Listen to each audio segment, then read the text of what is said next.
Ngayong araw ay bibigyan po natin ng comparison ang dalawang scooter na ito. At finally, nandirito na po ang pinakabagong Yamaha Aerox 155 version 3. At ito naman po ang ating Yamaha Aerox version 2. Ngayon naman po ay aalamin natin ang pagkakaiba ng dalawa. Excited na po ba kayo? Tara!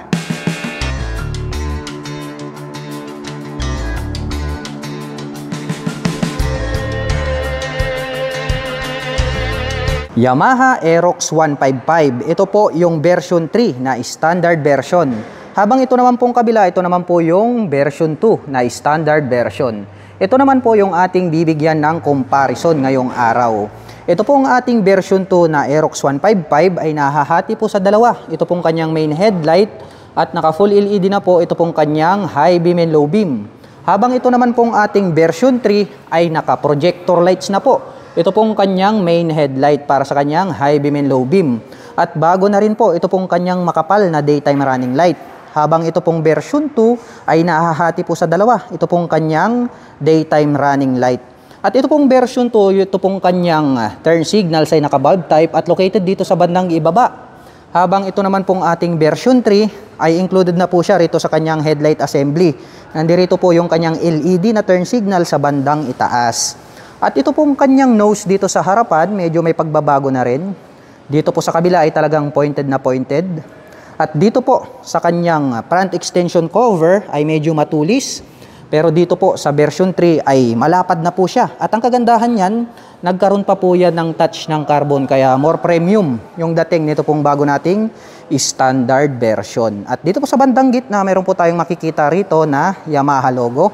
Ganon din po dito po sa ating version 2. Talagang malaki yung pagbabago ng version 2 at version 3. At ito pong kanilang mga handlebar cover ay meron po itong smoke type na little visor. At meron naman pong nakalagay rito na blue core. Ganon din po dito po sa ating standard version. At pagdating naman po rito po sa kanilang mga front suspension ay parehas lang po sila na gumagamit ng traditional telescopic fork. Parehas lang din po yan na naka single rotor disc brake with single pot caliper. At ito po ay parehong naka-cast wheel. At ang sukat po ng gulong nito pong ating version 3 ay may sukat na 110 by 80-14. Habang ito naman pong ating standard version na version 2 ay may sukat na 110 by 80-14. Parehas lang din po sila ng sukat ng gulong. Mapunta naman po tayo rito po sa kanilang mga fully digital meter panel display. Bago na po pala ang pagkakadesenyo nito pong ating version 3. Kung i-compare natin dito po sa ating version 2 na Aerox. So ito po yung pagkakadesenyo at style nito pong ating version 2. Malapad po siya, tas nandirito yung kanyang turn signal indicator. Habang ito naman pong kabila ay square type na po siya at nandirito naman po sa magkabila yung kanyang mga light indicators. No, nagkaroon ng deep lines dito and then may naka-emboss at ang forma ng dating nito pong kanyang meter panel display cover. At ganun din po, maangas din po ang dating nito pong ating version 2. At pagdating naman po sa kanilang mga button selectors, ito pong ating version 2 ay meron po itong menu button, may high beam and low beam, turn signal selector at horn. Habang ito pong ating version 3, nandirito yung kanyang menu button. Unlike po rito sa ating version 2 na nandirito siya sa bandang likod. At parehos lang din po sila na mayroong high beam, low beam, turn signal selector at horn. Habang dito naman po sa kabila, mayroon po itong hazard button at electric starter. Ganon din po sa kabila, hazard button, electric starter. Itim po ang kulay ng kanilang mga handle grip, parehas lang. At chrome color naman po, ito pong kanilang mga brake levers. Pero napansin ko lang, ito pong ating version 2, mayroon siyang park brake lock. Habang dito naman po sa ating version 3, wala po tayong makikita rito na button para po sa park brake lock. At ito pong kanyang mga side mirrors ay the same lang din dito po sa version 2 na dahon type. At pagdating naman po rito po sa kanyang ignition, ito pong ating version 2 ay gumagamit po ito ng mechanical key. At nandirito na rin po yung kanyang fuel at set button. Habang ganun din po, ito pong ating version 3. Gumagamit ng mechanical key system and then fuel and set button nandyan din. Silipin naman po natin ito pong kanyang front pocket. Dito po sa version 2, buksan natin para makita natin, is maliit lang po yung pagkakadesenyo nito pong kanyang pocket dito at hindi po kasya ang mobile phone dito. At ito pong kanyang USB charging port ay kailangan mo pang gumamit dito ng car lighter. Habang dito po sa ating version 3, buksan din natin para makita natin. Bago na po pala Ang pagkakadesenyo nitong kanyang front pocket, medyo malalim na po ito pero ganun pa rin, no? Masikip. At dito naman po, bago na po ito pong kanyang charging port dahil ito po ay naka USB Type-C na po siya. Fast charging na po pala. Ito pong ating version 3. Gagamit ka na lamang po rito ng USB cable ay makakapag-recharge ka na po ng inyong mga mobile phones at gadgets. At nandito naman po located sa bandang gitna, ito pong kanilang mga fuel tip. At ito po ay parehong mayroong 5.5 liters na fuel tank capacity. At mayroon naman po itong fuel consumption na 45 km per liter.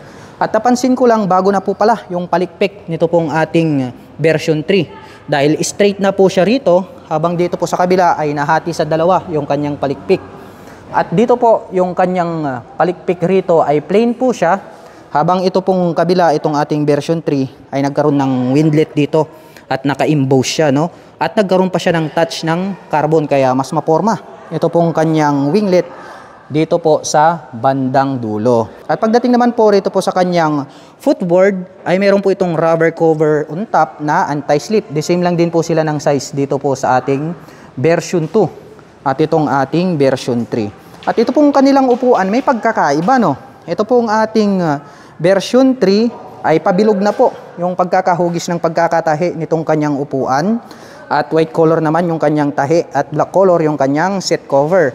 Habang ito pong ating version 2, ang cute ng pagkakatahi dahil nga hugis puso po siya.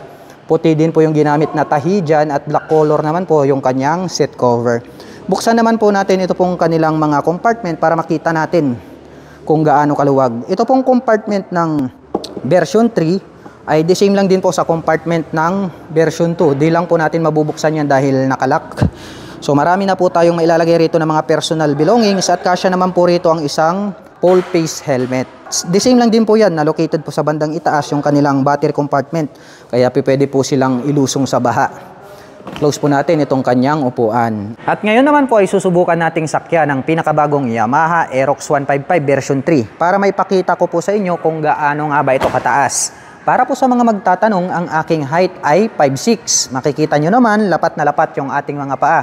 Kaya masasabi ko na more comfortable po ito para sa mga tulad ko na 5'6" in height. At ganito naman po siya sa side view. Sa tansya ko naman ay kayang-kaya po itong i-manage na mga 5'2" and above. At siya nga po pala para po sa mga maglalabas ng panibagong Yamaha Aerox 155 version 3 at kailangan nyo po o naghahanap po kayo ng rear carrier, top back, side panniers o di kaya crash guard, helmet, ay meron na po akong inilagay na product link dyan po sa description box sa ibaba.